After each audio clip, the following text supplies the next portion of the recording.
মেয়েটা বলল, সত্যি কথা বলতে আপনাকে আমার পছন্দ হয়ে গেছে। আমি বললাম, এসব কথা আমাকে বলবেন না, আর তাছাড়া আপনাকে দেখে তো মনে হচ্ছে আপনার স্বামী মারা গেছে। মেয়েটা বলল, এটা সত্যি, আমার স্বামী মারা গেছে, তবে ওনাকে মেরে ফেলা হয়েছে। আমার গায়ে একদিন হাত তুলেছিল, ব্যাস। আখি আপা জেনে সরাসরি ওর বুকে গুলি করে দিয়েছে। আমি বললাম, আপনিও দেখি আখির মতো কথা বলতে শুরু করে দিয়েছেন। মেয়েটা বলল, কসম করে বলছি আমি যা বলেছি সব সত্যি। আমার স্বামীকে আখি আপা মেরে ফেলেছে, ওনার প্রচুর রাগ। আমি বললাম, সত্যি নাকি? আর আখি আপনার কি হয়? মেয়েটা বলল, ও আমার চাচাতো বোন। আমি বললাম, ওহ তাই বলেন, এজন্য আপনাদের মাঝে এত মিল। মেয়েটা বলল, আপনাকে আরেকটা সত্যি কথা বলতে চাই, এর বিনিময়ে আমার কিছু চাই। আমি বললাম, আপনার আবার আমার কাছে কিছু চাই? বাহ, খুব ভালো কথা বলেন তো আপনি। আচ্ছা সে যাই হোক, এখন বলেন কি চান আমার কাছে? মেয়েটা বলল, আপনার ঠোঁটে একটা লিপ কিস করতে চাই।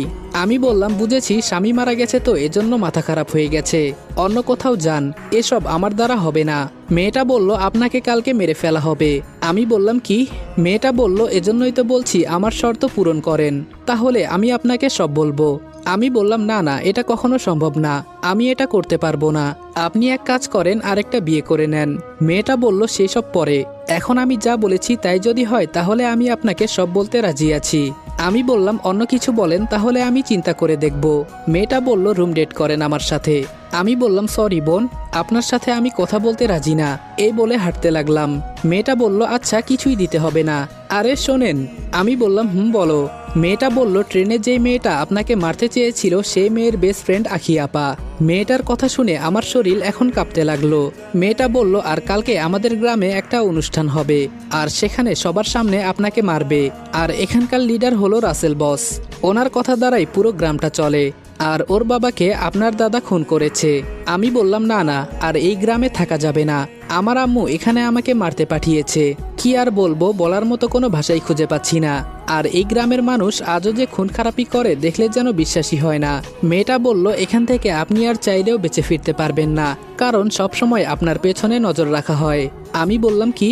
মেয়েটা বলল, বিশ্বাস না হলে পেছনে তাকিয়ে দেখেন। পেছনে তাকিয়ে দেখি সত্যি সত্যি দূরে একটা ছেলে দাঁড়িয়ে আছে। আমি তাকাতেই লুকিয়ে পড়ল।